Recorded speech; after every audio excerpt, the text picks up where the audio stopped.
एक मुलाकात ऐसी शख्सियतों के साथ जिन्होंने दिया है अपने जीवन को एक नया मुकाम।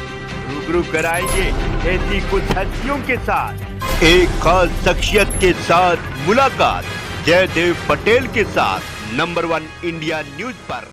नमस्कार व्यूअर्स, मैं हूं जयदेव पटेल और आप देख रहे हैं नंबर 1 इंडिया न्यूज। आपका एक बार फिर स्वागत है एक खास शख्सियत के साथ मुलाकात प्रोग्राम में। आज हम बात करेंगे सुप्रीम कोर्ट में केंद्र सरकार की एक बड़ी जीत हुई है। सुप्रीम कोर्ट के संवैधानिक बेंच ने ईडब्ल्यूएस के फैसले को बरकरार रखा है। इसी पर ज्यादा बात करने के लिए हमारे साथ खास मेहमान है भारत सरकार में आवास और शहरी मंत्रालय के राज्य मंत्री कौशल किशोर। कौशल किशोर जी, आपका बहुत बहुत स्वागत आज हमारे प्रोग्राम में। धन्यवाद जी कौशल किशोर जी, आपसे मेरा पहला सवाल है कि सामान्य वर्ग के गरीबों को 10% आरक्षण जो है वो जारी रहेगा। चुनौती दी गई लेकिन 3-2 से पक्ष में फैसला आया। कहा गया संविधान के खिलाफ फैसला नहीं है। इस पर आपकी पहली प्रतिक्रिया? देखिए, आदरणीय प्रधानमंत्री नरेंद्र मोदी जी ने उन सभी चीजों को लागू करने का प्रयास किया है जिससे मुख्य धारा से गरीब तबके का व्यक्ति जो आर्थिक रूप से या सामाजिक रूप से कमजोर है उसे उसका हक मिलना चाहिए, मुख्य धारा से जुड़ना चाहिए। इसलिए आप देख रहे होंगे कि अनुसूचित जाति जनजाति की जो भागीदारी है वो बरकरार है जी। अन्य पिछड़े वर्ग ओबीसी की भागीदारी वो बरकरार है। बड़ी डिमांड लगातार आ रही थी कि जब ओबीसी और एससी एसटी समाज के लोगों को भागीदारी दी जा रही है, आरक्षण दिया जा रहा है, तो सवर्ण समाज के लोगों को भी कम से कम आरक्षण उनको भी कुछ निर्धारित किया जाए, गरीब तबके के लोगों को जी। और ये पूरे देश में लगभग डिमांड थी और इस डिमांड के चलते आदरणीय प्रधानमंत्री नरेंद्र मोदी जी एक अध्यादेश लेकर के आए तो भारत के संविधान में संशोधन करके 10% आरक्षण सवर्ण समाज के गरीब तबके के लोगों को मुख्य धारा से जोड़ने के लिए देने का काम किया, जिस पर जो है सुप्रीम कोर्ट में कुछ लोगों ने रिट की और उस रिट के चलते आज सुप्रीम कोर्ट ने माननीय सर्वोच्च न्यायालय ने निर्णय कर दिया कि जो भी ये बिल आया है वो गरीब तबके के लिए ठीक है। तो मैं कहना चाहता हूँ आदरणीय नरेंद्र मोदी प्रधानमंत्री जी हैं हमारे नरेंद्र मोदी जी, उन्होंने भारत के संविधान में संशोधन करके जो 10% सवर्ण समाज के गरीब तबके के लिए आरक्षण दिया है और इसको सुप्रीम कोर्ट ने आज सही ठहराया। मैं उस फैसले को उचित मानता हूँ और माननीय सर्वोच्च न्यायालय का मैं स्वागत करता हूँ, अभिनंदन करता हूँ। माननीय प्रधानमंत्री जी डॉक्टर अम्बेडकर के मिशन सोशल बीज जात बीज समाज की स्थापना को भी पूरा करने का काम कर रहे हैं। डॉक्टर राम मनोहर लोहिया जी का मिशन के अंतिम व्यक्ति के चेहरे पे मुस्कान, गरीब व्यक्ति अंतिम व्यक्ति गरीब व्यक्ति उसको भी इसका फायदा मिलेगा, उसके चेहरे पे मुस्कान तभी आएगी यदि लोहिया जी का भी मिशन पूरा करने का काम आदरणीय प्रधानमंत्री नरेंद्र मोदी जी कर रहे हैं। और अंत्योदय अंतिम व्यक्ति का उदय जो पंडित दीनदयाल उपाध्याय जी का मिशन है वो भी पूरा करने का काम हमारी केंद्र में मोदी जी की सरकार कर रही है। इसलिए सभी लोग स्वागत कर रहे हैं और जो लोग इस पर गलत बयानी कर रहे हैं वो गलत बोल रहे हैं। मैं समझ रहा हूँ कि सुप्रीम कोर्ट का ये फैसला बिल्कुल ठीक है और पार्लियामेंट के अंदर इस पर डिबेट हुई थी, बहस हुई थी और बड़े पैमाने पर भारत के संविधान का बिल संशोधन का बिल आया था और इसको लोकसभा और राज्यसभा दोनों से पूर्ण बहुमत से पूर्ण तरीके से मतलब जो संशोधन होता है पार्लियामेंट में संविधान में वो उस तरीके से एकमत होकर के आया था।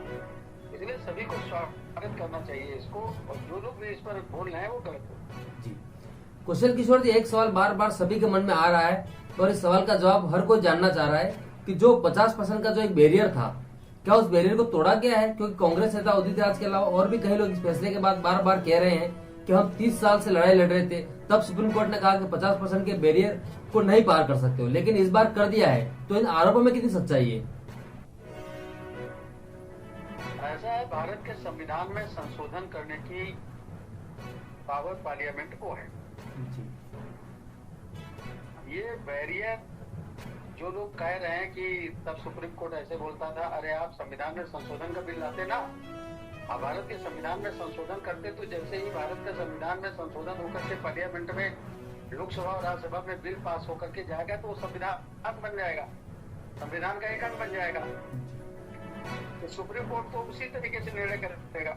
सुप्रीम कोर्ट जो है संविधान के संशोधन पे रोक नहीं लगा सकता, जो जनहित में है उसके लिए। क्योंकि जनहित में बनाया गया संविधान संशोधन का बिल था, इसलिए माननीय उच्च न्यायालय ने भी इस पक्ष में निर्णय लेने का काम किया। जो लोग ये बात कमेंट कर रहे हैं कि 50% का बैरियर तोड़ा नहीं जा सकता, वो किन लोगों के लिए था? बैकवर्ड के लिए 27%, SC ST के लिए 23%, तो 50% ये हो गया। बाकी 50% जो बचा था वो उसका लाभ कौन ले रहा था? सवर समाज के लोग ले रहे थे। उसी सवर समाज के में से गरीब तबके के लोगों को इसका लाभ नहीं मिल रहा था। सवर समाज के गरीब तबके, आर्थिक रूप से कमजोर लोगों को भी इसका लाभ मिले, इसके लिए सवर समाज के 10% लोगों को जो आर्थिक रूप से कमजोर हैं उनको लाभ पहुंचाने के लिए, मुख्यधारा से जोड़ने के लिए भारत के संविधान में संशोधन लेकर के आदरणीय नरेंद्र मोदी जी, हमारे प्रधानमंत्री जी लेकर के आए। ये भी लाभ उन्हीं को मिलेगा, सवर समाज के लोगों को। इसका लाभ जो है बैकवर्ड और शेड्यूल कास्ट को नहीं मिलने जा रहा, उन्हीं समाज के लोगों को मिलेगा। इसमें जो लोग भी विरोध कर रहे हैं वो गलत तर्क दे करके विरोध करने का काम कर रहे हैं। मैं समझ रहा हूँ कि सुप्रीम कोर्ट का जो निर्णय आया है स्वागत योग्य है और सबको इसका समर्थन करना चाहिए, स्वागत करना चाहिए। जो लोग भी विरोध कर रहे हैं वो लोग केवल अपना नाम उछाल करके कुतर्क दे करके बहस करने का काम कर रहे हैं, और मैं समझ रहा हूँ कि कुतर्क नहीं करना चाहिए इस पे, बल्कि स्वागत योग्य कदम है। सर्वोच्च न्यायालय का निर्णय का स्वागत करना चाहिए। कुशल किशोर जी, कुछ लोगों ने इस बात का विरोध भी किया और इसलिए वो लोग सुप्रीम कोर्ट भी पहुंचे थे। हालांकि सुप्रीम कोर्ट के जज ने भी इस पर टिप्पणी की कि SC ST को इससे अलग किया गया, ये गलत है।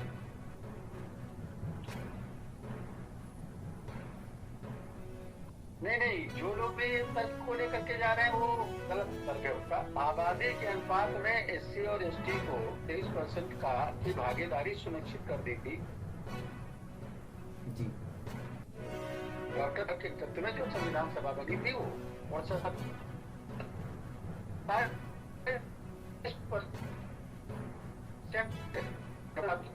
इसमें SC ST को शामिल करने का जो लोग तर्क दे रहे हैं वो आपको किस आधार पर तर्क देने का काम कर रहे हैं? अगर आप 50% आरक्षण के बैरियर को तोड़ने की भी खिलाफत कर रहे हैं और आप इसकी भी कर रहे हैं, मैं समझ रहा हूँ कि ये 50% जो शेष बचा था उसका लाभ जो है अपर कास्ट के लोगों को ही मिलता था, मगर अपर कास्ट के लोगों में जो बड़े लोग थे, आर्थिक रूप से मजबूत थे, उन्हीं को मिलता था।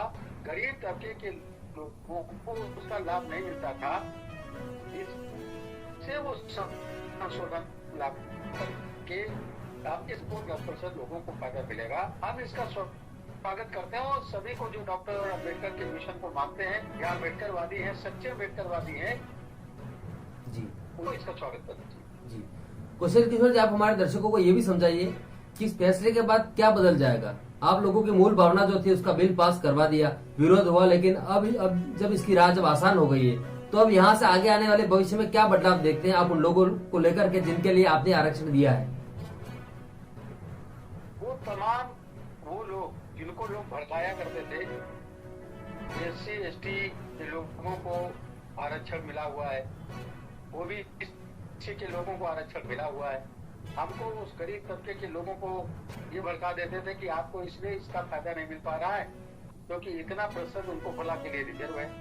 ये कुछ लोग तो भड़काने का काम करते थे। इस बात को मद्देनजर रखते हुए सवर समाज के 10% लोगों को जो गरीब तबके के हैं उनको भी उसमें भागीदारी सुनिश्चित करने का काम आदरणीय प्रधानमंत्री नरेंद्र मोदी जी ने भारत के संविधान में संशोधन का बिल ला करके पास कराकर करने का काम किया है।